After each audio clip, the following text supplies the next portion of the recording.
आपके मरने के बाद आप हैं। यदि आप शरीर हैं तो आप तो मरने के बाद भी हैं, पर मरने के बाद क्या नहीं है? जोर से, आत्मा। तो आप कौन हैं? आप शरीर हैं कि आत्मा हैं? हम सब आत्मा हैं। हम सब कौन हैं? जोर से, जोर से। शरीर क्या है आपका? शरीर आपका कपड़ा है। जैसे आपने कपड़े पहने हैं, अब शाम को आप बदल दोगे कपड़े, कल आपके कपड़े ये चेंज हो जाएंगे। उसी तरह आत्मा ये शरीर रूपी कपड़ा पहनती है, तो शरीर रूपी कपड़ा बदलती रहती है। आज मनुष्य का कपड़ा पहन लिया, कल कुत्ते का पहन लेगी तो कुत्ता का शरीर पा जाएगा, गधा, हाथी, शेर, चमगादड़, कुछ भी मानो। आत्मा शरीर का कपड़ा पहनती और शरीर का कपड़ा उतारती है। शरीर बदलता रहता है पर आत्मा नहीं बदलती। आपके कपड़े बदलते हैं, आप थोड़ी बदलते हो।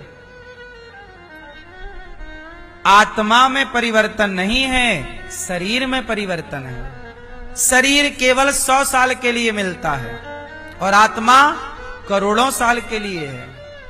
आत्मा अमर है, शरीर अमर नहीं है। शरीर केवल 100 साल का है। आप कितना भी बढ़िया खान पान रखोगे, ज्यादा से ज्यादा 100 साल, 110 साल जियोगे बस। बोलो हाँ। शरीर की उम्र 100 साल की है, लेकिन आत्मा की उम्र, आत्मा अमर है। अब ये बताओ, शरीर बना 5 चीजों से, पृथ्वी, जल, वायु, अग्नि, आकाश, 5 से बना और 5 में समा गया, शरीर खत्म। अब बात करते हैं आत्मा की। चलो बताओ, शरीर 5 चीजों से बना, आत्मा कितनी चीजों से बनती है? जोर से। मैया, मैया, ओ मेरी माँ, चश्मा वाली मैया, बताओ मेरी माँ, आत्मा कितनी चीजों से मिलकर बनती है मेरी माँ? बताओ मैया।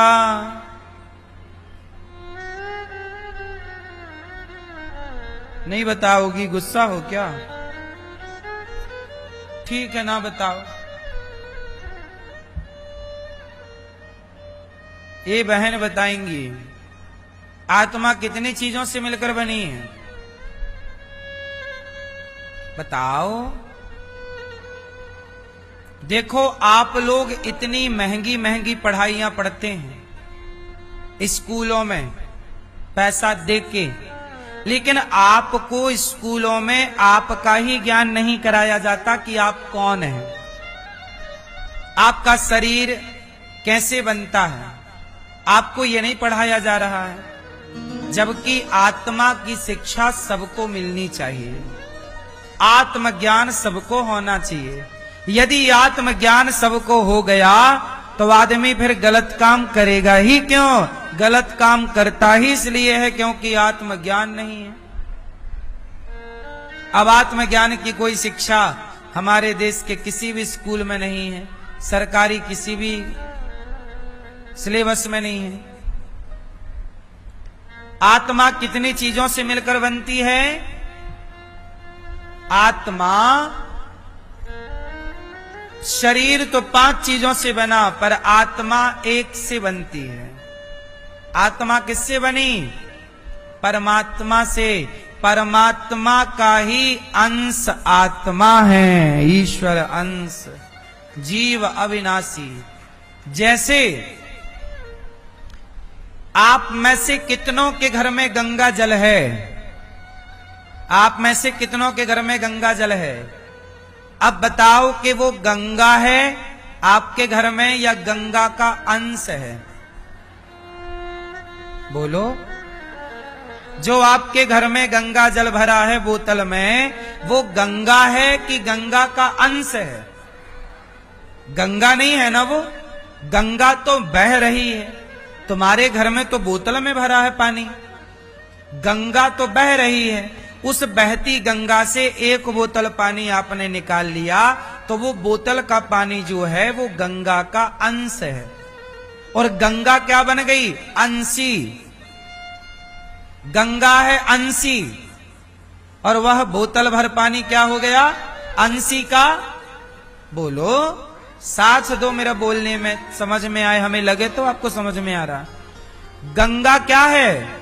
अंशी, और वो बोतल का पानी क्या है? अंश। उसी तरह जैसे गंगा में तो अथाह पानी है, पर बोतल में तो अथाह नहीं है ना,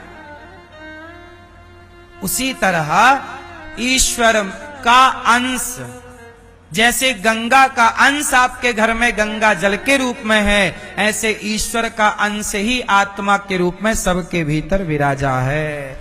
आप सब इसलिए कहते हैं सब में भगवान है, सबके घर में गंगा मैया है, गंगा जल के रूप में।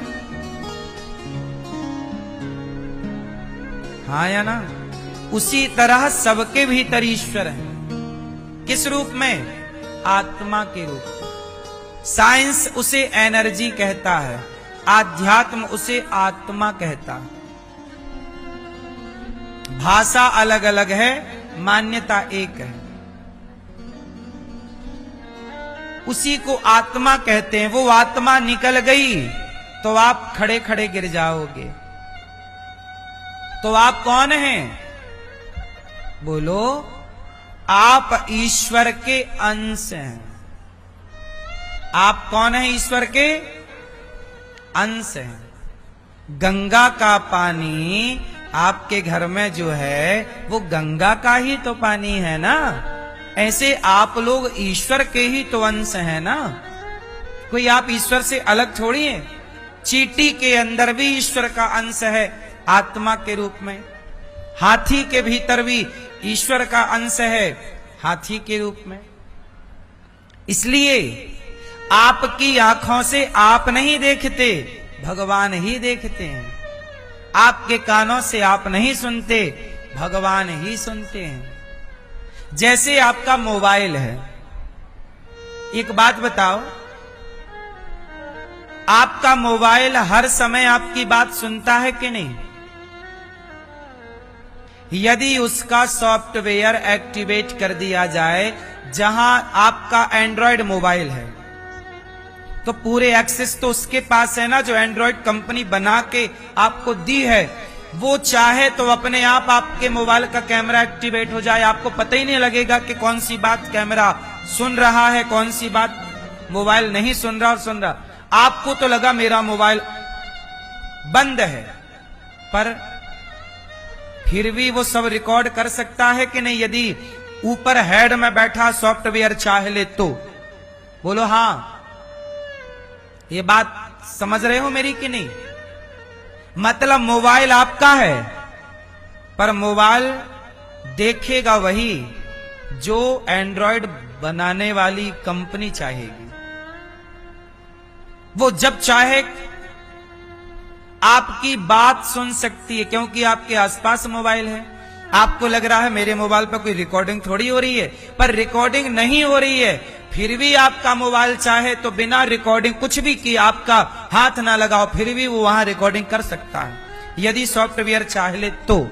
बोलो हाँ या ना? और ऐसा होता है या नहीं होता? भाई आप क्या बोलते? मोबाइल हमारा क्या हो जाता है? हैंग नहीं, हैक हो जाना। हैक शब्द क्या है? हैक शब्द, यदि आपका मोबाइल हैक हो गया तो वो वहां बैठे बैठे आपके मोबाइल को चला सकता है, आपको पता ही नहीं लगेगा। बोलो हाँ। फिर जब आपका मोबाइल सब देख रहा है, आपका मोबाइल सब सुन रहा है, तो उसी तरह आप एक मोबाइल हैं। आपकी आंख से आप नहीं देखते, आपकी आंख से ईश्वर देखते हैं। कान से आप नहीं सुनते, भगवान सुनते हैं। वाणी से आप नहीं बोलते, ईश्वर बोलते हैं। इसलिए कहता हूं कि आपकी वाणी में ईश्वर का वास है, नेत्रों में ईश्वर का वास। ईश्वर का वास ना हो तो आंखों में दिखना बंद हो जाए। फिर लोगों को दिखाई क्यों नहीं पड़ता? लोग कहते हैं पानी सूख गया, तो भैया डलवा लो ना पानी जहां डलता हो और देखने लग जाओ। कुल मिलाकर ईश्वर चाहेंगे तो देखोगे, नहीं चाहेंगे तो आप लाख प्रयास कर लो। इतना मेडिकल साइंस आगे निकल गया, पर अंधे की आंखें लौटा पाता मेडिकल साइंस, तो कोई अंधा क्यों होता? रोशनी क्यों जाती? इसका मतलब ये हुआ कि आपका शरीर जो है यह ईश्वर के अधीन है। जैसे आपका मोबाइल जिस कंपनी का है उस कंपनी के अधीन है, उसी तरह आपका शरीर ईश्वर के अधीन है। आप जो भी कहते करते सब ईश्वर के पास रिकॉर्ड होता है। वो डेटा रखते हैं ना कि तुमने कितना पाप किया, कितना पुण्य किया। इसलिए कहता हूं गलत काम करने से बचो। कोई देखे ना देखे, भगवान देख रहे हैं और ईश्वर तुम्हारी ही आंखों से देख रहे हैं। समझ में आई कि नहीं? इसलिए आप ईश्वर के अंश हैं, आप शरीर नहीं, आप आत्मा हैं। मैं ईश्वर का अंश हूं, इसलिए भगवान को पाने आया हूं। मेरा उद्देश्य ईश्वर को पाना है, ना कि प्रपंच में उलझना।